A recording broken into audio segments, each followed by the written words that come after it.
승리한 삶 가족 여러분 안녕하세요. 이제 승리한 삶 11월 강좌를 시작하도록 하겠습니다. 저희 11월 달에는 10월 달과 이어서 사도행전 6장에서부터 12장까지 말씀이 진행됩니다.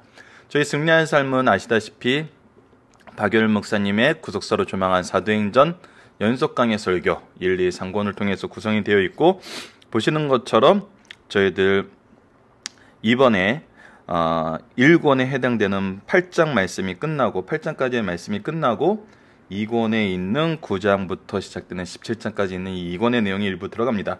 그리고 내년도에 저희들이 사도행전 나머지를 하게 됩니다. 지금 현재로는 사도행전 스케줄이 6월 7월로 잡혀 있고요. 6월 7월 이후에 저희들 사도행전을 계속 나가보도록 하겠습니다. 오늘 미리 말씀드릴 거는 6장과 7장을 좀 나눠서 보면 좋은데, 이것을 단번에 보는 것이 더 좋을 것 같아서, 특히 이제 이미 지난주에 6장과 7장을 묵상을 하셨기 때문에 저희들 복습의 의미로 6장과 7장을 단숨에 나가보도록 하겠습니다. 그리고 이번 주 남은 기간 동안에 7장과 8장과 9장도 강좌를 미리 준비해서 업로드 하도록 하겠습니다. 그래서 6장 1절부터 7절까지 있던 7집사를 세우는 얘기는 이 구조 부분에 놓지 않았는데, 그 부분 오늘 본문에서 살펴볼 거고요. 스데반 이야기가 중심이 됩니다. 특히 8절부터 15절까지 말씀이 7장과 연결이 되기 때문에 이 6장과 7장을 함께 하도록 구성을 했습니다. 그 부분 기억해 주시고, 강좌가 좀 길더라도 한번 복습의 의미로 쭉 들어주시기를 부탁드리겠습니다. 자, 그러면 처음 부분에 들어가도록 하겠습니다. 처음 부분에 그때 제자가 더 많아졌는데 헬라파 유대인들이, 분명히 이 선후 관계를 조금 잘 봐야 될 것 같아요. 이 본문 말씀을 이미 우리가 알고 있는 내용으로, 특히 저는 때로는 한동안 한국교회에 많이 유행했던 스토리텔링 방식이 약간 부작용이 있는 것 같아요. 왜냐하면 이미 내가 들었던 이야기의 틀에서 성경을 보려고 그러는 것 같아요. 근데 그렇게 하면 좀 디테일에 우리가 좀 약해지면서 말씀을 좀 이해하는데 어려움이 걸리는 경우가 좀 있는 것 같아요. 그래서 좀 보면은 그때 제자들이 더 많아졌는데, 그 제자들이 더 많아진 이유에 대해서는 어디에 나타나고 있죠? 바로 5장 마지막 절의 내용에서 보면 되겠죠. 5장과 연결되었기 때문에. 그리고 지금 1장부터 5장까지의 내용을 우리가 지난주 강좌에서도 얘기했지만 철저하게 말씀 중심이었다는 게 드러났어요. 베드로가 전도하면서 설교하면서 한 내용도 어떤 이적과 경험을 중점으로 얘기하는 것이 아니라 구약의 예언을 근거로 계속 설명을 했었고, 5장 마지막 절도 그들이 날마다 성전에 있든지 집에 있든지 예수는 그리스도라고 가르치기와 전도하기를 그치지 아니하니라. 자, 성전에 있든지 집에 있든지 어디서나 예수 그리스도가, 누가 예수 그리스도가 예수는 그리스도라고 가르치기와 전도하기를 그치지 아니하니라. 가르친다는 건 뭐죠? 이미 전도된 대상들에게 계속적으로 이 진리의 복음을 가르친다는 것이 되고, 전도한다는 건 새로운 사람들을 향하여 이 말씀을 선포한다는 거죠. 그래서 이 일이 있었어요. 자, 우리가 왜 이 부분을 좀 더 강하게 얘기를 하냐면, 초대교회 모습이 물건을 나누고 서로 이렇게 어려운 걸 도와주고, 물론 이거는 은혜의 결과로 자연스럽게 나온 거예요. 하지만 이들의 수가 많아진 것은 무엇에 의했다고요? 말씀이요, 말씀. 말씀 선포에 있었고, 이 말씀을 통해서 뭘 믿었다고요? 예수가 그리스도임을 믿게 된 거죠. 자, 이 부분을 좀 더 우리가 강하게 강조하고 넘어갔으면 합니다. 그래서 그때 제자가 더 많아졌는데, 그때 어떤 일이 있었죠? 헬라파 유대인들이, 저는 이걸 뭐 이렇게 특별한 의미를 두진 않는데, 과부들이 직접 뭐 이렇게 불만을 토로했을 수 있지만, 이 과부들이 직접 했다 그러지 않고 헬라파 유대인들의 자기의 과부들이, 그러니까 비교를 하는 거예요. 제3자적인 입장에서. 물론 자기의 과부들이라 그랬으니까 헬라파 과부들이 매일 구제에 빠짐으로 히브리파 사람들을 원망하니. 자, 이 맥락에서 당시 사회 상황을 볼 수 있죠. 우선 헬라파 유대인들이 자기의 과부들이라고 표현한 것을 보면은 이미 여러 지역에서 모여서 거주하고 있던 디아스포라의 유대인들이 있었던 것이 보이고, 그 안에도 도움의 손길이 필요한 과부들이 있었던 걸 볼 수 있어요. 그리고 그들에 대해서 교회에 소속돼 있는 사람들이 대부분이 초기에는 히브리파였기 때문에 이들에 대해서 제대로 캐치를 못할 수 있죠. 그래서 여기서 원망이 나오기 시작해요. 자, 그런데 이제 중요한 거는 2절입니다. 12사도가 모든 제자를 불러 이르되, 참 모든 제자를 불러 이랬어요. 모든 제자를 하나님의 말씀을 제쳐놓고, 자, 이 문제 주요한 요소가 뭐냐는 거죠. 주요한 요소가. 자, 아니 헬라파 과부들을 접대하지 못하는 것이 퍼스트, 가장 중요한 프라이머리가 아니라 하나님의 말씀을 제쳐놓고가 문제의 핵심이라는 거죠. 접대를 일삼는 것이 마땅하지 아니하니. 자, 문제가 더 중요한 문제는 뭐라고요? 이 봉사의 문제, 은사를 나누는 문제가 아니라 정말 핵심인 말씀을 나누는 일에 이 일이 장애가 되는 거 아니냐는 거였어요. 그래서 해결하는 방향도 뭐예요? 말씀의 장애가 되지 않도록 교회 시스템을 만드는 거예요. 뭐 시스템이라는 말은 이 현대적인 용어이기 때문에 여기 현재 우리가 성경에서 계속 볼 수 있는 것은 질서죠. 교회 질서를 만들어 나가는 거예요. 현대 교회의 모습을 통해서 이것이 시사하는 바는 얼마나 큰지 몰라요. 우리는 뭐 교육기관에 있으면서도 여러 번 겪게 되죠. 뭐 제가 너무 강한지는 몰라도 솔직히 성탄절 준비한다고 예배 말씀 좀 빨리 끝내달라 그러면 속상해요. 왜? 교회는 말씀 선포가 중심이거든요. 회식해야 되니까 말씀 짧게 해달라 그러면 속상해요. 왜? 교회는 말씀이 중심이기 때문에요. 사도들이 지금 이 부분을 얘기해 주잖아요. 야, 이렇게 문제가 생겨서 분란이 생기는 거 위험해. 이렇게 하고 이 일의 해결책을 찾는 것이 아니에요. 말씀을 제쳐두게 되는 것이 큰 문제인 거예요. 그래서 이 일꾼을 세우는 기준이 뭐예요? 형제들아, 너희 가운데 성령과 지혜가 충만하여 칭찬받는 사람 7을 택해라. 자, 성령과 지혜가 충만한다는 것은 성령의 말하심으로 말한다는 거고, 지혜는 말씀에 대한 지혜예요. 그리고 칭찬을 받는다는 것은 그 안에서 인자함이 있다는 거거든요. 그래서 이 일을 해결하는 방법의 가장 중요한 조건이 뭐예요? 하나님의 말씀의 기초로 이 일을 해결할 수 있냐는 거예요. 이거는 제 개인적인 생각이니까 이제 받아들이지 않으셔도 되는 부분인데, 즉 사도들이 이 일의 문제에 해결하는 사람들마저도 무엇을 기준으로 이 문제를 해결하기를 원하는 거예요? 말씀을 기준으로 해결하기를 원하는 거죠. 너희들 마음대로 해. 말씀 전하는 거 우리가 맡을게. 너희들은 이 일을 알아서 처리해. 이게 아니었다는 거죠. 지금 1장에서 5장까지 끊임없이 나타나면서 성령의 의미는 뭐였냐면 성령의 말하시게 함이 드러나는 거였어요. 성령께서 불의 혀같이 나타나서 성령의 말하심을 따라서 계속 얘기하고 있거든요.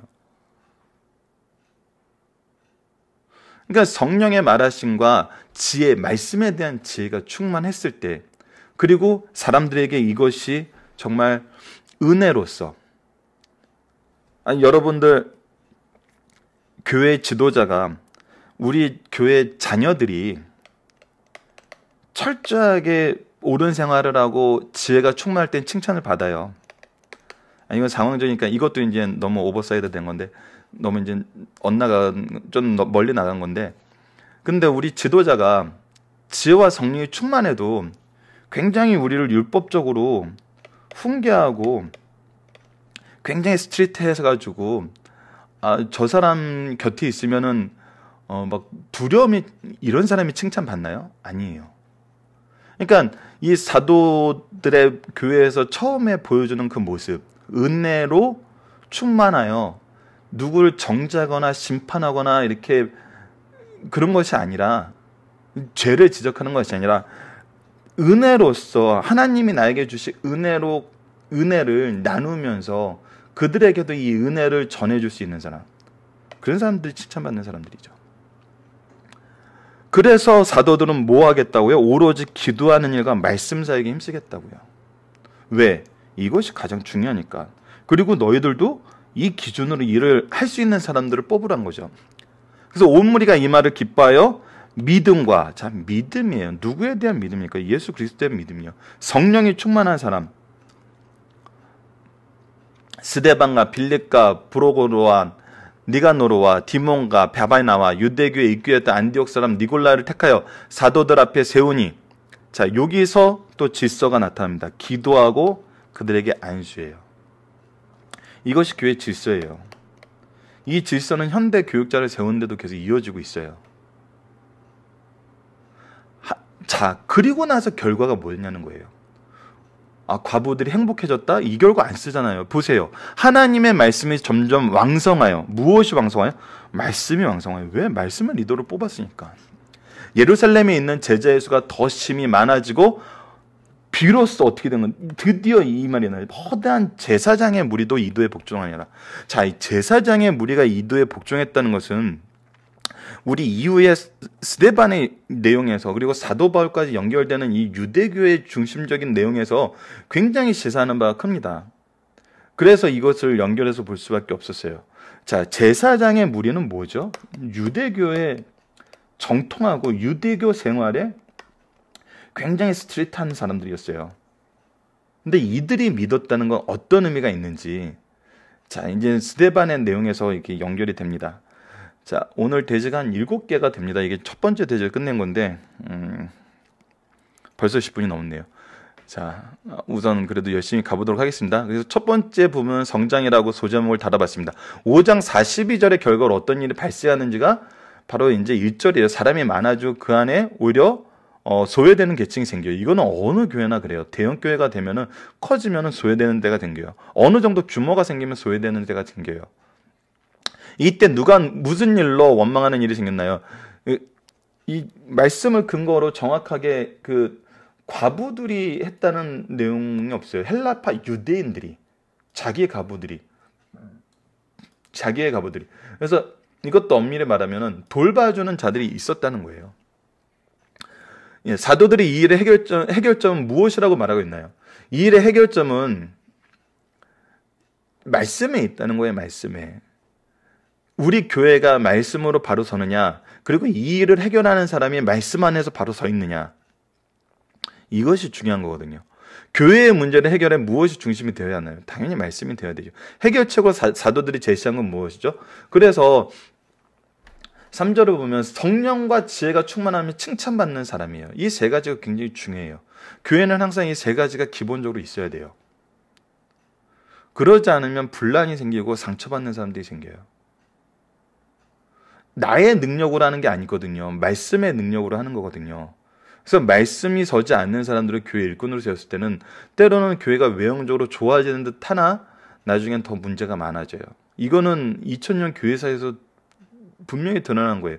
내가 좋은 의도를 가지고 하나님이 기준으로 하지 않았을 때는 항상 마이너스가 생겨요. 이거는 우리가 임직자를 세울 때도 굉장히 중요시 생각해야 되고, 우리가 교회 일꾼 되고 싶어 할 때는 더더욱 중요하게 생각해야 되겠죠. 성령과 지혜와 칭찬받는 이 세 가지가 있어야 되는 거거든요.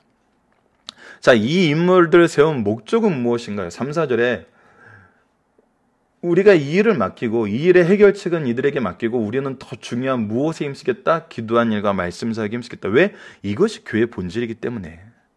교회의 본질을 잊어버려서는 안 돼요. 정말 이 교회의 본질을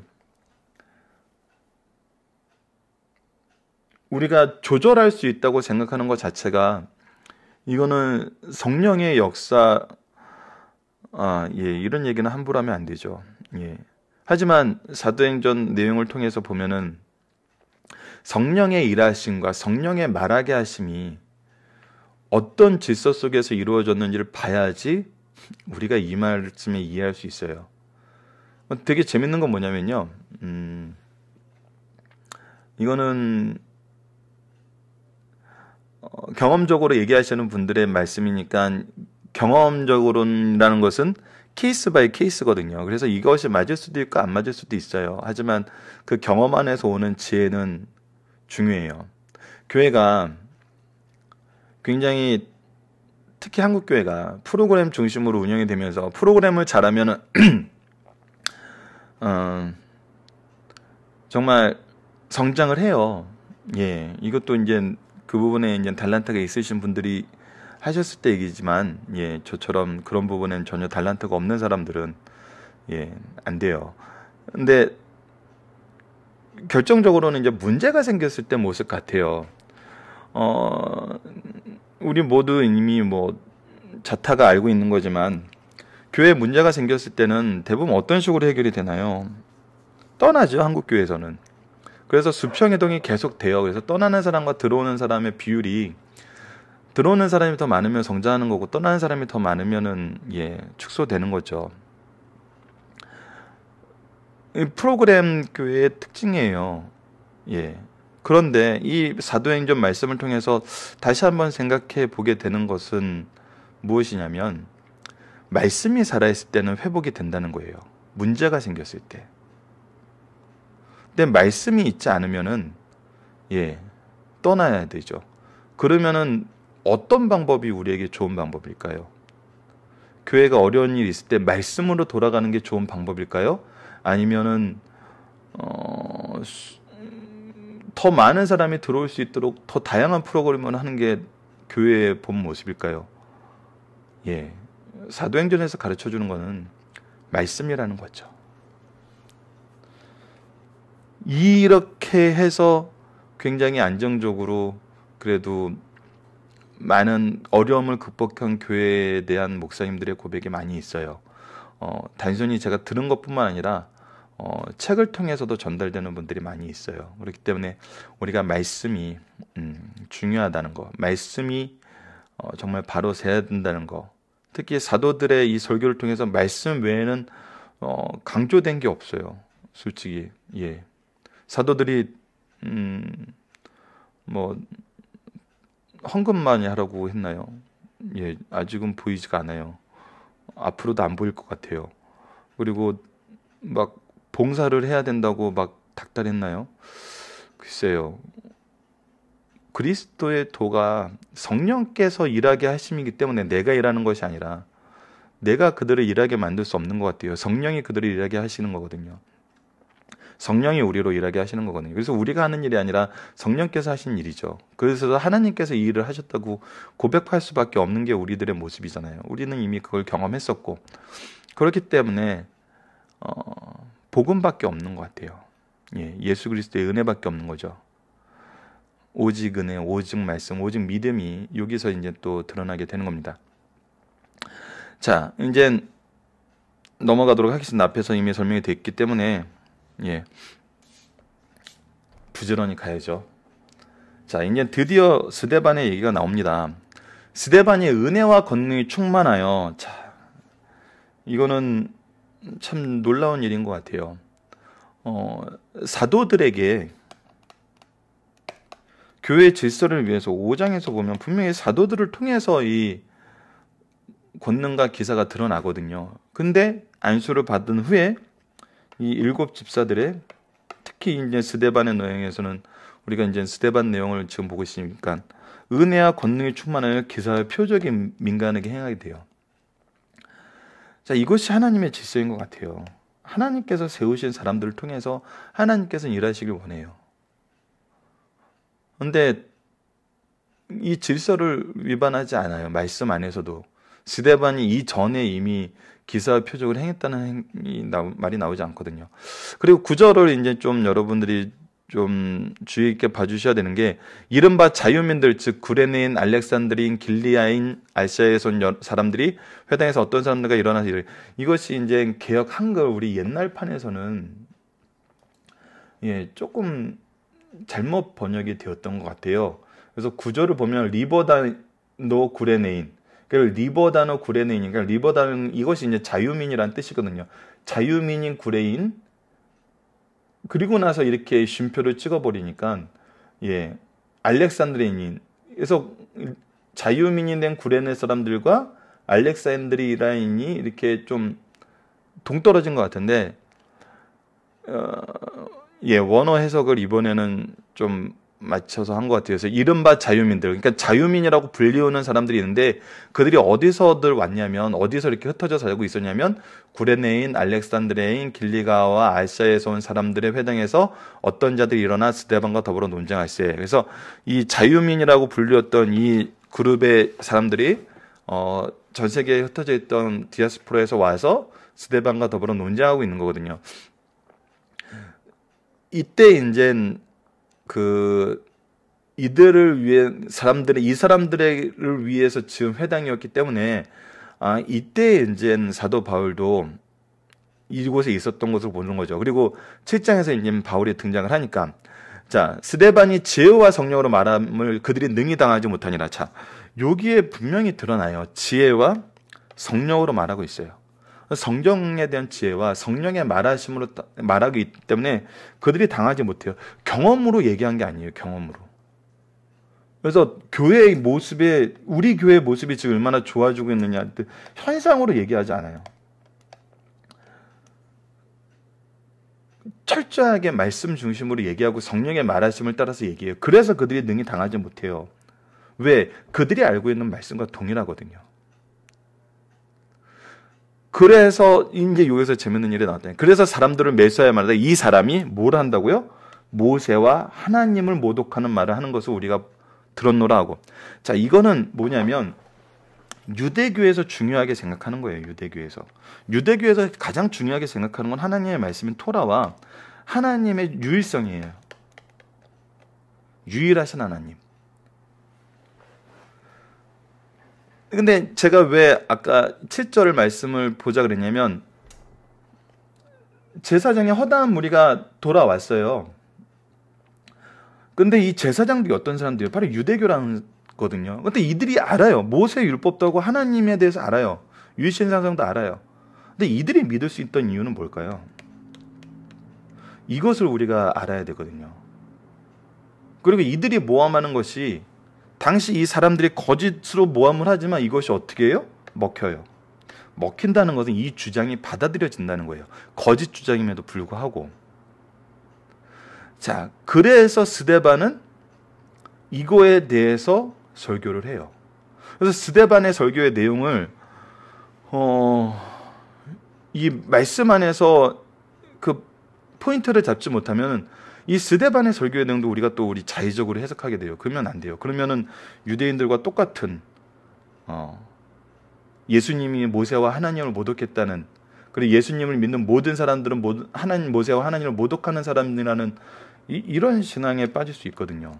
그래서 이 부분을 우리가 함께 보는 것이 좋기 때문에 좀 연결해서 봅니다. 이제 좀 빨리 가보도록 하겠습니다. 배경 설명이 됐기 때문에 백성과 장로와 서기관들을 충돌시켜 와서 잡아가지고 공의에 이르러. 자, 재밌는 거는 뭐냐면 누가 사람들을 매수하고 충돌을 시켰냐는 거예요. 백성과 장로들과 서기관들을 충돌시켰거든요. 그건 누가 한 거예요? 자, 이 자유민들이 한 거예요. 자, 이 맥락도 우리가 좀 이해를 해야 돼요. 그 백성과 장로와 서기관들은 거짓 증인들을 세우니 이 사람이 이 거룩한 것과, 이 거룩한 것은 뭐예요? 성전이에요, 성전. 그리고 율법, 안식일법과 여러 가지 거슬려 말하기는 맞지 않는다. 그의 말이 이 나사렛 예수가 이곳을 헐고 또 모세가 우리에게 전하여준 규례를 고치겠다 함을 우리가 들었노라 하거든. 자, 이것은 당연히 예수님에 대한 얘기에서 나올 수 있는 부분이에요. 왜? 예수님께서도 이미 유대인들이 모여있는 자리에서 이 성전을 헐라 내가 사흘 만에 다시 세우리라 하셨고, 안식일의 율례에 대해서도 너희들이 안식일을 바로 섬기지 못한다고 여러 번 얘기했어요. 그것은 우리가 이미 요한복음에서 살펴봤다시피 안식일의 법을 어긴 것이 아니라 그들이 만든 잘못된 장로들의 유전을 고쳐주셔야 되기 때문에, 무엇을 근거로? 하나님께서 제정하신 안식일의 그 의미를 기준으로, 안식일의 정신을 기준으로 올바른 방향으로 고쳐줘야 되기 때문에 예수님이 안식일의 법을 어긴 것이 아니라 올바른 방향으로 다시 유권 해석을 해준 거죠. 왜? 제정자이기 때문에. 그런데 이들이 여전히 어겼다고 얘기를 하고 스데반이 이 어긴 사람의 주장을 따른다는 건 뭐예요? 이들이 여전히 자기네 전통으로 이것을 믿고 있다는 거예요. 이것이 유대 사회에 아직도 뿌리 깊게 남아 있거든요. 그래서 이 거짓말이 먹힌 거예요. 그래서 유대인들이 중요시 생각하는 걸 봅시다. 첫 번째, 토라로 대표되는 말씀, 그리고 성전, 그리고 전통, 안식일법, 그들이 얘기하는 율법 속에 있는 표현은 안식일법. 그래서 그들의 전통, 그리고 이것을 믿는 중요한 사상이 뭐예요? 하나님은 유일하신 하나님이다. 자, 유일하신 하나님 우리가 믿는 거하고 동일해요. 근데 이 사람들은 뭘 몰랐냐면 예수님께서 하나님의 아들, 즉 삼위일체 하나님을 몰랐어요. 그래서 예수님이 하나님의 아들이, 내가 아버지께서 말하라 하신 것을 말한다. 아버지와 나는 하나라 그랬을 때 이것을 뭐라고 그랬어요? 신성모독이라 그러고 죽이려고 그랬어요. 바로 이 맥락이거든요. 이 맥락. 그래서 이 맥락이 지금 초대교회에서도 여전히 유대인들 사이에는 강하게 자리를 잡고 있어요. 그래서 이것이 좀 먹혔어요. 거짓이지만 그들의 전통을 건드렸거든요. 전통을 아주 강하게 때렸죠. 저놈은 나쁜 놈이다. 우리 유대교를 없이 할 놈이다. 그리고 이 유대교를 믿는 데는 누구까지 믿어? 제사장들까지 믿어. 이거는 역병이네. 이 누구의 말미였죠? 누구의 논리였죠? 바로 사도 바울의 논리였죠. 이 논리를 보면은 결국은 이 예수님을 죽이려던 무리들의 논리와는 달라요. 예수님을 죽이려는 무리들의 논리는 뭐였어요? 우리의 권한이, 우리의 위치가 흔들리는 거거든요. 정치적인 위치, 종교적인 위치, 사회적인 위치, 모든 것을 무너뜨리려고 하는데 이것이 하나님 앞에 보면은 완전히 허사거든요. 허사. 그래서 이제 사장에서 허사를 경한다고 이미 나오잖아요. 세상 군왕들이. 그래서 이 개념으로 이제 우리가 말씀을 접근해요. 자, 근데 그때 스데반의 모습은 어때요? 공회 중에 앉은 사람들이 다 스데반을 주목해 보니 그 얼굴이 천사의 얼굴과 같더라. 자, 이 부분이 무슨 일일까요? 자, 내가 거짓을 말하는 사람이면은, 내가 말하는 것에 거짓이 있다는 걸 아는 사람이면은 이제 이 율법에 의해서, 유대교 율법이라고 하면 또 이 사람들은 또 자기네들의 의를 세웠기 때문에 유대교적인 사상에서 보면은 이거는 정말 이제 큰일 난 거거든요. 근데 아니라는 거예요. 지금 스데반은 믿음의 확신이 있다는 거예요. 그리고 그가 말해야 되는 것이 무엇인지 성령의 말하심을 받아서 이미 준비가 돼 있다는 거예요. 그래서 이제 뭐에 대해서 얘기를 하겠어요? 예, 유대교에서 얘기하는 율법과 성정과 전통과 하나님에 대해서 얘기를 하겠죠. 왜? 이들이 모함한 그 모함이 거짓임을 얘기하게 되니까 그것을 가르쳐줘야 되거든요. 왜? 그래야 유대인들이 왜 예수님을 믿어야 되는지 알 수 있어요. 이거는 굉장히 놀라운 설교입니다. 이것을 우리가 정말 이 말씀의 이 앞부분, 이 6장 말씀을 주목해서 7장 말씀을 보지 않으면은 우리 또한 이것을 잘못 해석할 수 있어요. 그래서 이 말씀을 좀 연결해서 봤으면 해가지고 갑니다. 그래서 스데반을 향한 모함이라고 소제목을 닫고, 스데반에게 충만한 것은 무엇이고 이것은 어떻게 누구에게 사용되었나요? 자, 8절 말씀을 봅시다. 스데반이 은혜와 권능이 충만하여 큰 기사와 표적을 민간에 행하니, 이거거든요. 은혜를 전하는 사람이 되는 거예요.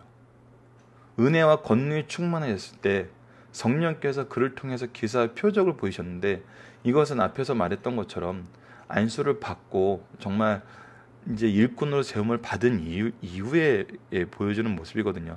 그래서 교회는 참 질서를 지금 굉장히 잘 표현하고 있어요. 이 사도행전에서는. 스데반은 어떤 사람과 논쟁했고 이들에서 논쟁에서 스데반이 이게 못한 이유는 뭡니까? 그래서 당연하죠. 지와 성령으로 말하게 함을 누가 당할 수 있겠어요?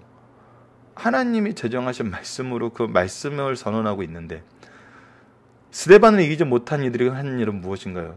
자, 이들이 이제 백성과 장로와 서기관들을 충돌시켜서 모함을 하죠. 사람들을 매수하여 모세와 하나님을 모독했다 그러고 모함을 하게 돼요. 거짓 증언을 통해 모함한 제목은 무엇인가 했을 때 이제 이 성전과 율법을 거슬리는 거였어요. 이것은 아까 읽어드리려다가 안 읽어드린 게 뭐냐면 이거는 예수님께서 여기 나타난 거예요. 마태복음 26장 61절, 마가복음 14장 58절 59절에 예수님의 재판석에서도 이미 유대인들은 이 말로 예수님을 모함을 했어요. 근데 이 모함의 내용이 일치하지가 않았죠. 이런 모함에 대한 스데반의 반응과 모습은 어땠나요? 정말 평온했다는 거예요. 자, 그러면 이제 스데반의 설교를 보도록 하겠습니다. 대제사장이 이르되 이것이 사실이냐? 스데반이 이르되 여러분 부형들이여 들으소서. 우리 조상 아브라함이 하란에 있기 전 메소포타미아에 있을 때 영광의 하나님이 그에게 보여. 자, 먼저 맥락에서 이 네 가지를 다 설명하고 있어요. 율법이 무엇인지, 율법이 말하는 하나님 말씀이 말하는 것이 무엇인지, 그리고 하나님의 말씀을 유대인들이 어떻게 다뤘는지, 거룩한 곳이라고 표현되는 성전이 어떤 곳인지, 하나님께서 어떤 곳이 거룩한 곳이라 그러시는지, 우리가 전통을 어떻게 여겼는지, 하나님은 이 하나님의 일을 어떤 방식으로 하셨는지, 그리고 하나님은 누구신지, 하나님이 누굴 보내셨는지, 그래서 참된 하나님, 삼위일체 하나님, 예수 그리스도를 보게 만드는 거거든요. 그래서 이것을 보면 첫 번째는 영광의 하나님이 그에게 보여. 자, 왜 영광의 하나님이 보인다고 얘기했어요? 하나님이 거하는 곳이 거룩한 곳이거든요.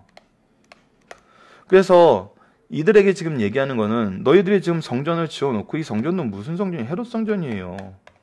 하나님이 원하는 방법대로 지어진 게 아니에요. 자원하는 마음으로 지어진 게 아니에요. 헤롯이 정치적인 목적에서 헌납을 한 거예요. 자기가 왕이 되려고, 인기를 얻으려고. 근데 그 외형을 보고 자기네들은 아름답다고 얘기하고 있고 이 성전을 자랑하고 있거든요. 근데 그곳은 하나님의 임재의 상징이고 하나님이 계신 곳이 영광스러운 곳이에요. 그러니까 이 성전의 외형만 갖춰놓고 하나님의 영광은 바라보려고 하지 않잖아요. 하나님의 영광을 바라봤으면 예수님을 믿을 수밖에 없죠. 그래서 일부러 메소포타미아에 있을 때 영광의 하나님이 나타났다고 얘기를 하는 거예요. 이것은 계속 반복이 됩니다. 이르시되 내 고향과 친척을 떠나 내가 내게 보일 땅으로 가라 하시니 아브라함이 갈대아 사람을 땅을 떠나 하란에 거하다가 그의 아버지가 죽음에 하나님이 그를 거기서 지금 사는 이 땅으로 옮기셨느니라. 자, 그래서 이 땅에 오게 된 게, 이 성전이 있는 이 땅에 우리가 오게 된 것이 하나님의 영광이 이미 아브라함과 함께 있을 때 우리에게 옮겨졌다는 거예요. 그러나 여기서 발붙일 만한 땅도 유업으로 주지 아니하시고, 자, 그런데 이 땅을 어떻게 했어요? 발붙일 만한 땅도 주지 않았어요. 그러면서 뭐 했어요? 이 땅은 아직 자식도 없는데 그와 그 후손에게 주겠다고 약속을 하셨어요. 자, 이것이 바로 언약이거든요. 하나님의 언약은 어떻게 돼요? 반드시 성취돼요. 뭐와 상관없이, 우리의 순종과 상관없이. 그래서 은혜가 되는 거거든요. 이 말씀을 지금 스데반은 설명하려고 그래요. 하나님이 또 이같이 말씀하실 때 그 후손이 다른 땅에서 나그네가 되리니 그 땅 사람이 종으로 삼아 400년 동안 괴롭게 하리라 하시고. 자, 이거는 하나님께서 미리 얘기하시는 거예요. 자, 이 얘기를 통해서 우리가 또 봐야 되는 건 4장에서 사도들이 함께 찬양한 이유, 고난 속에서 찬양한 이유가 뭐였죠? 고난을 종으로 삼아 괴롭게 되리는 것을 이미 예언하셨던 것처럼 우리의 고난을 예언하셨어요. 근데 어떻게 했어요? 또 이르시되 종 삼는 나라를 내가 심판하리니 그들은 심판받고 우리는 그들이 나와서 이곳에서 나를 섬기리라. 주님을 섬기는 자손으로 하나님의 백성으로의 삶을 살게 된다고요. 구원과 안식을 하나님께서 약속해 주신다는 거예요. 그것이 이루어졌어요? 안 이루어졌어요? 이루어졌어요. 이 말씀이 이루어졌어요. 하나님의 언약을 믿는 사람이에요. 누구도? 지금 스데반을 위시한 기독교인도. 하나님의 언약을 어기지 않아요. 이 언약의 신실함을 믿어요. 그래서 이 언약의 증표로 뭘였냐면 할례를 주셨어요. 그래서 이것을 이삭이 낳은 여드레 만에 행하고 이삭이 야곱이 우리 12조상을 낳으니라. 자, 이제 이야기가 시작이 됩니다. 하나님의 역사와 이것을 대하는 유대의 역사를 보여줍니다. 여러 조상이 요셉을 시기하여 예굽에 팔았더니 하나님이 그와 함께 계셔. 자, 어떻게 했죠? 왜 요셉을 팔았어요? 우리 이미 잘 알고 있는데 요셉에게 꿈을 줬기 때문이죠. 이거 잘못 해석하지 말아주세요. 요셉에게 꿈을 준 거는 하나님이 꿈을 줬어요. 요셉이 꿈을 하나님이 들어준 게 아니에요. 우리 요셉 얘기하면서 자꾸 너희들이 꾸는 꿈에 대해서 하나님 앞에 기도하고 하나님을 믿으면 이루어진다고, 성경에 그런 얘기가 어디 있나요? 그렇게 해석하면 이 말씀이 해석이 안 돼요. 아니에요. 하나님이 요셉을 선택하신 거예요. 그래서 그에게 꿈을 주셨어요. 그 꿈의 내용은 뭐예요? 하나님의 뜻이에요.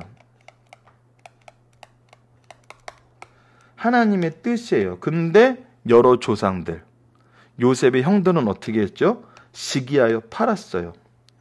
즉 하나님의 뜻을 거절했어요. 하지만 하나님은 누구와 함께 하셨어요? 요셉과 함께 하셨어요. 자, 되게 중요한 얘기입니다. 하나님이 선택하신 자들을 조상들은 거절했어요. 하지만 하나님은 보내심을, 하나님이 선택한 그와 함께 계셨어요. 그래서 그를 통해서 무엇을 이루어요? 하나님의 뜻을 이루어요. 그 뜻이 무엇일까요? 다음 페이지에 나오는데 잠깐 확인하고 넘어갈까요? 너무 시간이 지나가서 이 부분은 이미 얘기가 됐던 거기 때문에 넘어가도록 하겠습니다.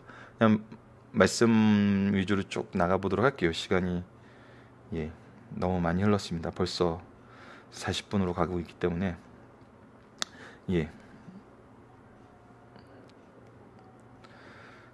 그 모든 환난에 건져내사 예굽 왕 바로 앞에서 은총과 지혜를 주심에 바로가 그를 예굽과 자기 온 집의 통치자로 세웠으니. 그래서 하나님께서는 어떻게 하셨어요? 바로 앞에서 은총과 지혜를 주셔서 통치자로 세우셨어요. 환난에서 건져내시고. 하나님의 뜻이에요. 하나님의 일이에요. 예굽 왕 바로 앞에서도 예굽 왕 바로가 자기가 꿈을 꾼 게 아니었잖아요. 하나님이 꾸게 하셨죠. 그때 예굽과 가나안 온 땅에 흉년에 들어 큰 환난이 있을 때 우리 조상에겐 양식이 없어요. 근데 야곱이 예굽에 곡식이 있다는 말을 듣고 먼저 우리 조상들을 보내었고 또 재차 보내니 요셉이 자기 형제들에게 알려지게 되고 요셉의 친척은 바로 앞에 드러나게 되어 요셉이 사람을 보내어 그의 아버지와 야곱과 친척 75사람을 청하였더니 어떻게 했어요? 야곱의 집에 구원을 요셉을 통해서 이루어졌어요. 이것이 하나님이란 거예요. 야곱이 예고로 내려가자 자기와 우리 조상들이 거기서 죽고 세겜으로 옮겨져 아브라함이 세겜 하몰의 자손에게 은으로 값주고 삼 무덤에 장사되니라. 야곱은 이 요셉을 통해서 얻게 되는, 요셉이 준다는 건 말이 안 되죠. 요셉을 통해서 얻게 되는 이 애굽의 풍요로움보다는 무엇을 의지했어요? 세겜으로 옮겨지길 원했어요. 왜? 그것에 하나님의 언약이 있기 때문에. 자, 이스라엘 사람들의 모습을 봅시다. 그들이 원하는 것은 하나님의 언약이에요? 자신들의 풍요와 안식이에요? 지금 유대인들의 모습에서 보여주는 것은 예수님을 왜 죽였어요? 하나님의 언약이 아니에요. 자기들에게 주어진 풍요와 안식이에요. 이것이 요셉의 가족들이 우리에게 주는 교훈이거든요. 야곱을 통해서 얻게 되는 교훈이에요. 자, 계속 말씀을 이어가도록 하겠습니다. 넘어가는 게 이 부분도 동일한 내용이기 때문에 넘어가서 말씀 중심으로 설명하도록 하겠습니다. 하나님이 아브라함에 약속하실 때가 가까우매. 자, 뭐예요? 고난 받는 중에 이미 하나님께서는 400년을 약속하셨어요. 그래서 이 400년에 대해서 우리가 좀 잘 이해해야 돼요. 말씀 안에서는 이스라엘 사람들이 어떤 죄를 지었는지 나타나지 않아요. 자, 그래서 이스라엘이 400년 동안 압제를 당하고 핍박 속에 있었던 것을 이스라엘 죄라고 보기 어려워요. 이것은 사도행전과 연결하면 더 분명히 드러나요. 사도들이 죄를 짓지 않았어요. 하지만 어떤 일이 당해요? 고난을 당해요. 왜? 그리스도를 전하기 때문에. 하나님의 언약을 의지하는 사람들은 고난을 받을 수밖에 없어요. 우리 죄가 있던 없던. 오히려 이렇게 보는 것이 맞는 것 같아요. 그래서 하나님께서 왜 400년이라고 얘기를 하셨을까? 언약의 구체성을 얘기하는 거죠. 믿을 수 있게. 숫자를 얘기한다는 것은 구체적인 내용을 명시할 때 우리가 숫자를 얘기하거든요. 그래서 하나님의 언약 속에 이 구체성을 드러내서 이 구체적인 언약을 신실하게 믿을 수 있도록. 그래서 어떻게 일이 되냐면 요셉을 알지 못하는 새 임금이 예구방에 오르매 그가 우리 족속에게 교활한 방법을 써서 조상들을 괴롭게 하며 그 어린애를 내버려 살지 못하게 했어요. 우리 죽였어요. 그때 모세가 났는데 하나님 보시기에 아름다운지라. 무슨 뜻이에요? 하나님이 그를 선택하셨다는 거예요. 정말 예쁜 게 아니라 하나님의 은혜가 그를 선택하셨어요. 구속의 방법이에요. 하나님께서 선택하시고 하나님께서 그에게 하나님의 일을 위임하시고 그 일을 계승하게 해요. 이거는 구속사에서 계속 나타나요. 이 사도들의 교회에서도 나타나죠. 그의 아버지 집에서 석 달 동안 길리더니 그가 버려준 후에 바로의 딸이 그를 데려다가 자기 아들로 기름해 모세가 예굽 사람의 모든 지혜를 배워 그 말과 하는 일이 능하더라. 그가 예굽 사람의 모든 지혜에서 능해졌어요. 자, 근데 나이 40이 되면 그 형제 이스라엘 자손을 돌볼 생각이 나더니 한 사람이 원통한 일을 당함을 보고 보호하여 압제받는 자를 위하여 원수를 갚아 예굽 사람을 쳐 죽이니라. 자, 쳐 죽였는데 이 일을 모세는 어떻게 생각하면 그의 형제들이 누구를 통해서 하나님께서 모세의 손을 통하여 구원해 주시는 것을 깨달으리라 생각하였으나 어떻게 해요? 그들은 깨닫지 못하더라. 모세는 알고 있었던 거예요. 하나님이 자기를 왜 이렇게 바로의 궁전에서 살게 하였는지, 크게 하셨는지, 왜 자기 백성을 구원한 구원의 뜻을 모세를 통해서 펼치시기 위해서 이 일을 하셨다는 거죠.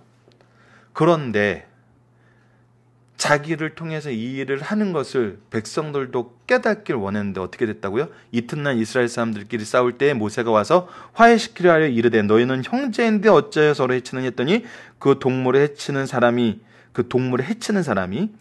어떤 사람이에요? 동물을 해치는 사람이에요. 어떤 의미예요? 내가 원하는 것을 얻고자 하는 사람이에요. 모세를 밀어뜨려 이르되 누가 너를 관리와 재판장으로 우리를 위해 세웠느냐? 내가 어제는 예굽 사람을 죽인 것 같이 또 나를 죽이려 하느냐? 모세가 이 말 때문에 도주하여 뭐 한 거예요? 자기는 하나님의 뜻대로 백성들을 도우려고 했는데 형제들을 도우려고 했는데 형제인 이들은 뭘 했어요? 거절한 거예요. 조상들이 요셉을 거절했던 것처럼 이스라엘 백성은 또다시 하나님께서 선택하여 보낸 사람을 거절을 해요. 그래서 미디안 땅에서 나그네가 되어 거기서 아들 둘을 낳으면서 거기서 살게 되죠. 자, 본문 말씀을 위주로 나가도록 하겠습니다. 40년이 참에 천사가 시내산 광야 가시떨기 불꽃 가운데 그에게 보이거늘 모세가 그 광경을 보고 놀랍게 여겨 알아보려고 가까이 가니 주의 소리가 있어 나는 내 조상의 하나님 아브라함과 이삭과 야곱의 하나님을 하신데 모세가 무서워 감히 바라보지 못하더니 주께서 이르시되 내 발 신을 벗으라 내가 서 있는 곳은 어떤 곳이다? 거룩한 땅이다. 자, 하나님의 임재가 있는 곳, 하나님의 임재에 순종하는 곳, 하나님의 역사하는 곳이 거룩한 곳이죠. 이들의 성전의 지금 현재 모습은 그것과 거리가 멀다는 거예요. 계속 거룩한 곳에 대한 개념을 얘기를 해주고 하나님의 언약을 누가 지켰는지 계속 보여주고 있어요. 내 백성이 애굽에서 괴로움을 받음을 내가 확실히 보고 그 탄식의 소리를 듣고 그들을 구원하려고 내려왔느니 이제 내가 너를 애굽으로 보내리라. 자, 하나님의 구원의 사역을 누구에게 맡겨요? 모세에게 맡겼어요. 그리고 그를 보내요. 그들의 말이 누가 너를 관리와 재판장으로 세웠느냐 하며 거절하던 그 모세를 하나님은 가시떨기 가운데 보이던 천사의 손으로 관리와 속량하는 자로 보내셨어요. 이 사람이 백성을 인도하여 나오게 하고 예국과 홍해와 강야에서 40년간 기사와 표적을 행하였으니 이스라엘 자손에 대해 하나님이 너희 형제 가운데 나와 같은 선지자를 세우려다 한 자가 이 곧 모세라. 시내산에서 말하던 그 천사와 우리 조상과 함께 광야교에 있었고 또 살아있는 말씀을 받아 우리에게 자던 자가 이 사람이라. 자, 모세도 후에 나와 같은 선지자가 일어날 거라고 얘기했죠. 그리고 그가 뭘 했어요? 말씀을 받아 우리에게 전했어요. 그런데 어떻게 했어요? 우리 조상들은 모세에게 복종하지 아니하고 거절하여 그 마음에 도리어 예굽을 향하여 아론더러 이르되 우리를 인도할 신들을 우리를 위해 만들라. 예굽 땅에서 우리를 인도하던 이 모세는 어떻게 되었는지 알지 못하느냐 하면서 거절했어요. 인도자, 하나님이 보내신 사람, 하나님이 선택해 보내신 사람, 하나님이 주신 말씀, 모든 걸 거절했어요. 그리고 하나님도 거절했어요. 신을 만들라 그랬어요. 자기들이 만든 신이 어떻게 하나님이 되나요? 하나님도 거절했어요. 자, 지금 스데반을 고발한 그 내용이 거룩한 곳이란 것도 의미가 틀렸어요. 말씀도 어김의 역사가 나타났어요. 하나님이 보내신 선지자도 어김의 역사가 나타났어요. 하나님 자체도 잘못 믿고 있었어요. 우상을 만들었어요. 그때 그들이 소한 일을 만들어 그 우상 앞에 제사하여 자기 손으로 만든 것을 기뻐하듯 그리고 기뻐했어요. 그때서야 기뻐했어요. 하나님이 외면하사 그들을 그 하늘의 군대 섬기는 일에 버려두셨으니 이는 선지자의 책에 기록된 바 이스라엘 집이여 너희가 광야에서 40년간 희생과 제물을 내게 드리는 일이 있었느냐. 너희들의 전통은 도대체 어떤 전통이냐는 거예요. 예, 불법의 전통이었다는 거예요. Actually. 몰록의 장막과 신 네판의 별을 받들었으면 이것을 너희가 절하고 하여 만든 형상으로 내가 너희를 바벨론 밖으로 옮기리라 한것 같으니라. 자, 이제 유대교의 모습과 이제 스데반의 절교를 통해서 더 드러나는데, 자, 스데반의 마지막 활용 점점은 바로 예수님입니다. 왜? 유대인들은 이 이후에 바벨론 포로 시절 이후에 자기네들이 하나님 앞에 하나님 말씀을 순종하지 않고 안식일에 대해서 잘못 섬긴다는 것 때문에 벌받은 걸 깨달았어요. 그래서 장로들의 유전을 만들어서 그것을 지키려고 하고 있었어요. 예, 나름대로 정말 열심히 했어요. 그래서 그때부터 정말 유대교라는 것이 생겨난 거거든요. 지금 현재 이들이 말한 건 유대교의 전통과 유대교의 사상에 의해서 스데반을 공격하고 있어요. 자, 근데 스데반의 얘기의 핵심은 뭘까요? 자, 너희들이 지금 다시 열심히 하겠다고 만든 이것이 어떤 일을 반복하지 않기 위한 거였냐는 거예요. 요셉을 거절했던 조상과 같은 모습, 모세를 거절했던 조상과 같은 모습, 모세를 통해 주셨던 하나님의 말씀을 거절했던 이 조상과 같은 모습, 하나님을 우상으로 만들려고 했던 그 조상과 같은 모습, 거룩한 곳을 이제 성막까지 나오지만 성전까지 나온 거룩한 곳을 자기 마음대로 하려 했던 이 조상들의 모습에서 벗어나기 위한 거였잖아요. 근데 어떤 일이 발생하죠? 네, 넘어가 보도록 하겠습니다. 문제는 언제 기회가 되면 저희들 카페에다 올려드리도록 하겠습니다. 이 문제를 통해서 말씀을 이렇게 좀 따라가는 것도 괜찮은데, 자, 계속 보도록 하겠습니다. 광야에서 우리 조상들에게 증거의 장막이 있었으니 이것은 모세에게 말씀하신 이가 그가 본 그 양식대로 말씀하게 하신 것이라. 자, 너희들이 거룩한 곳이라고 얘기하는데 우선 첫 번째는 하나님이 임재하신 곳이야. 하나님이 계셔야 돼요. 그리고 우리 조상 장막도 모세에게 말씀하신 그대로 했어요. 우리 조상들이 그것을 받아 하나님이 그들 앞에서 쫓아내시 이방인의 땅을 점령할 때 여호수아와 함께 가지고 들어가서 다윗 때까지 이르렀어요. 이 성막 제도는 다윗 때까지 이르렀어요. 다윗이 하나님 앞에 은혜를 받아 야곱의 집을 위하여 하나님의 처소를 준비하게 달라고 하더니 솔로몬이 그를 위하여 집을 지었어요. 자, 그랬는데 이때 성전에 대해서 솔로몬이 어떻게 기도해요? 그러나 지극히 높으신 이는 손으로 지은 곳에 계시지 아니하시나니 선지자가 말한 바 주께서 이르시되 하늘은 나의 보좌요 땅은 나의 발등상이라. 너희가 나를 위하여 무슨 집을 짓겠느냐? 나의 안식할 처소가 어디냐? 이 모든 것이 다 내 손으로 지은 것이냐 안과 같으니라. 자, 하나님이 계시는 것을 너희들이 제한할 수 없다는 거예요. 하나님의 임재가 드러나야 돼요. 하나님의 임재는 하나님의 뜻에 의해서 드러나요. 근데 너희들이 하나님의 임재하시는 것을 제한해 놓고 그곳만 거룩하다 그러면서 정말 어때요? 목이 걷고 마음과 귀에 할례를 받지 못한 사람들은 너희가 너희 조상과 창상 성령을 거슬려요.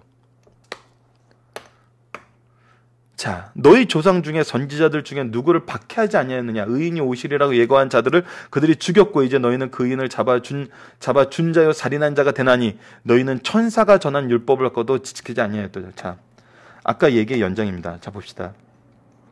이들이 왜 이 전통을 만들었다고요? 처음에 그들의 조상이 한 실수를 안 하려고. 근데 그들이 어떻게 했나요? 그 실수를 그대로 반복했다는 거죠. 누구를 통해서? 하나님이 보내신 자, 하나님의 외아들, 하나님과 하나 되신 독생자 예수께서 오셨는데 어떻게 했어요? 거절했어요. 너희들의 배교의 역사와 잘못된 역사는 지금도 여전히 반복되고 있다는 거예요.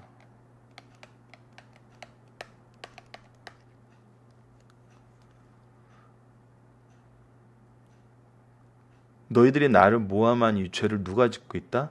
너희가 짓고 있다. 분명하게 설명해 주고 있는 거예요. 우리가 하나님을 제한하려고 하고 우리가 원하는 모습으로 섬길 때는 이런 일이 드러나요. 드러날 수밖에 없죠. 그래서 예수 그리스도가 없으면 안 되는 거예요. 예수 그리스도가 없으면 이 모든 것이 허사가 되는 것입니다. 예수 그리스도 통해서 바라볼 수 있어야 돼요. 그 안에서 참된 복음과 진리가 드러나게 되는 거거든요. 자, 마지막 부분을 보도록 하겠습니다. 굉장히 장시간, 1시간까지 되겠네요. 마지막 부분 살펴볼 말씀이 몇 가지 있으니까요. 조금만 더 참아주시고 끝까지 들어주시길 부탁드리겠습니다. 그들이 이 말을 듣고 마음에 찔려 그를 향하여 이를 갈거늘. 마음이 찔렸어요. 하지만 이를 갈아요. 스데반이 성령이 충만하여 하늘을 우러러 주목하여 하나님의 영광과 및 예수께서 하나님 우편에 서신 것을 보고 말하되. 자, 이 부분에 대해서 우리가 이제 그 영광과 우편이라는 부분을 목사님께서 항상 설명하신 강해짐 내용을 참고해 주셨으면 해요. 이 부분을 우리 인간이 보는 이 정말 우편에 서 있다는 모습보다는 우리 전통적인 신앙의 선조들은 하나님의 권능의 그 임재하심을 뜻하는 하나님의 영광을 표현하는 글로 많이 보고 있던 상징적으로 보고 있거든요. 그래서 스데반이 봤던 건 뭐냐면 정말 하나님의 영광을 보는 거예요.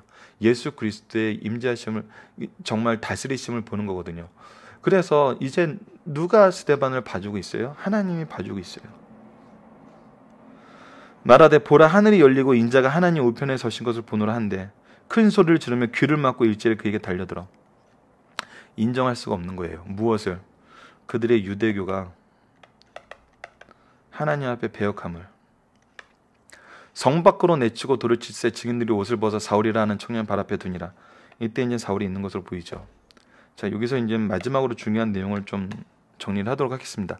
그들이 돌로 스데반을 치니 스데반이 부르짖어 이르되 주 예수여 내 영혼을 받아옵소서. 확신에 참 믿음의 고백이죠. 무릎을 꿇고 크게 불러 이르되 주여 이 죄를 그들에게 돌리지 마옵소서. 자, 어떻게 이 기도가 나올까요? 예수님의 기도를 따라한 거예요. 하지만 예수님처럼 할 수는 없어요. 예수님을 통해서 받은 그 은혜가 있기 때문에 이 일을 할 수 있는 거거든요. 그래서 이거는 스데반의 공로가 아니에요. 이 부분을 공로처럼 봐서 우리도 스데반처럼 예수님의 마지막 유언을 따라서 죽을 수 있도록 해주세요. 그건 스데반의 공로를 인정하는 것이 아니에요. 이 차이를 우리 사도행전 내에서 좀 많이 발견해 주셨으면 좋겠어요. 이거는 하나님이 주신 은혜죠. 하나님이 이런 은혜 주시면 우리가 볼 수 있어야 되는 거거든요. 조그만한 차이인데 우리가 신앙을 좀 더 진지하게 받아들이면은 이것이 얼마나 큰 차이고 결정적인 차이임을 알 수 있어요.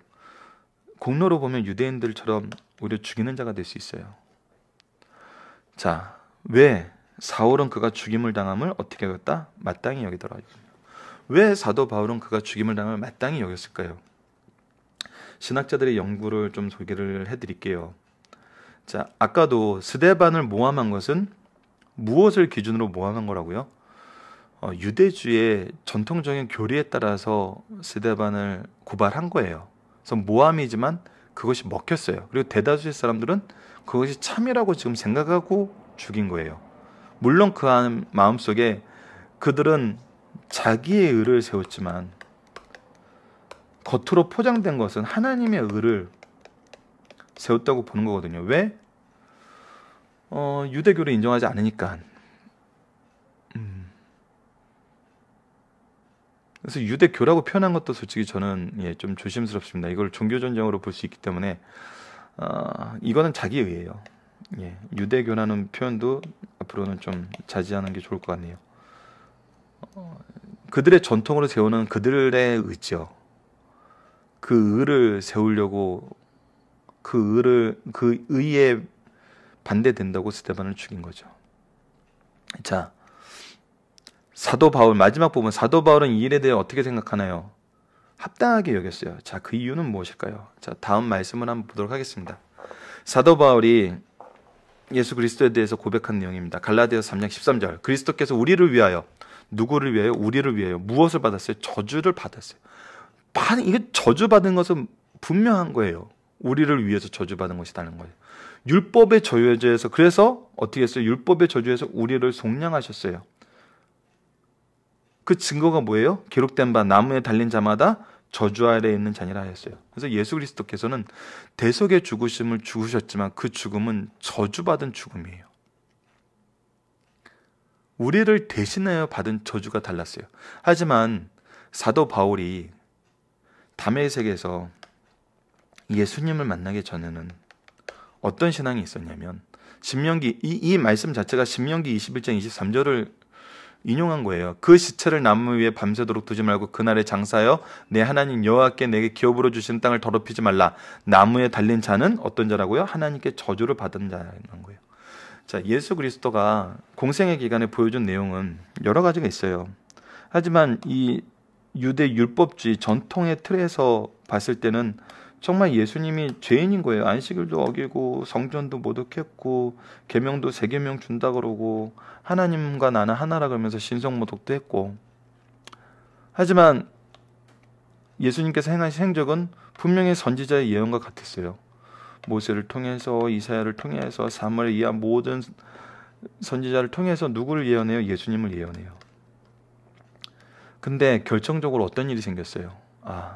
나무에 달아 죽었네. 십자가에 달려 죽었네. 분명해졌죠. 하나님의 저주받는 사람이네. 하나님의 저주받은 사람을 믿는 사람들이야? 나쁜 놈들이네. 분명해진 거거든요.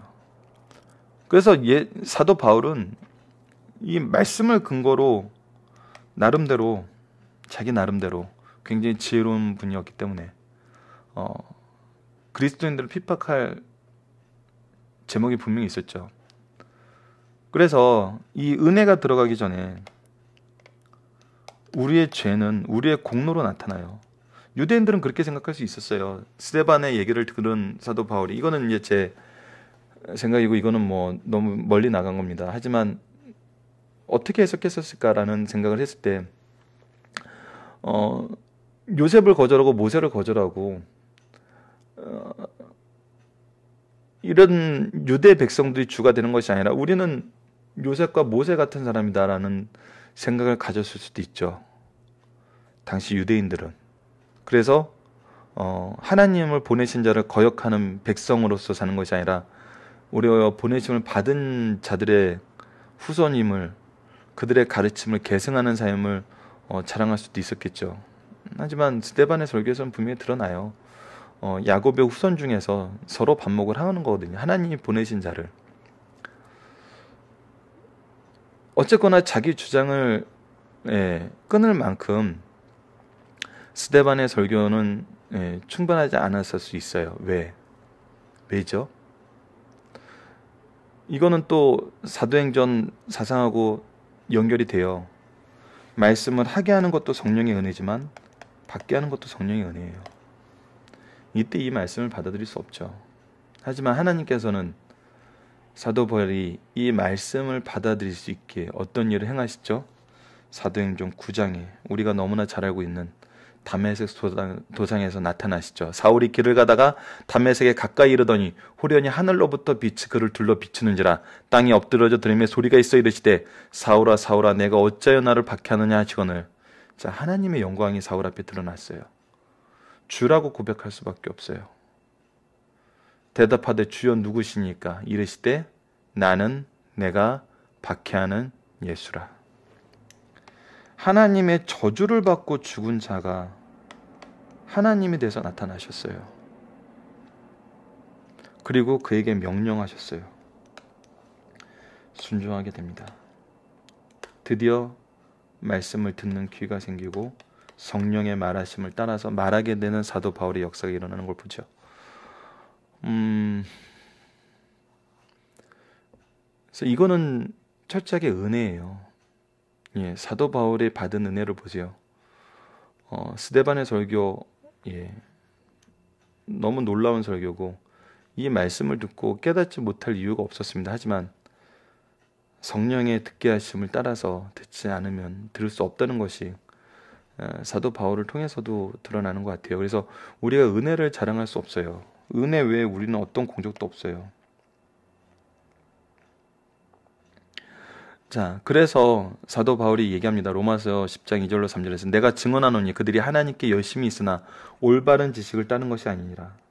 올바른 지식을 따르지 못해서 계속 배역하는 일을 반복했어요. 하나님의 은은 몰라요. 하나님의 은혜는 율법에 있지 않고 은혜에 있어요.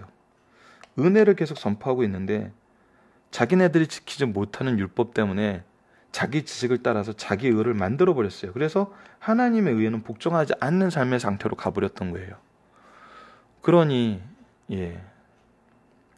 안 되죠. 우리를 위해서 저주받으신 예수님을 발견할 수 없죠. 하지만 이것도 하나님의 은혜로 우리에게 임하고 우리에게 전해집니다. 그래서 우리는 더더욱 무엇이 중요하냐면 말씀을 전하는 게 중요해요.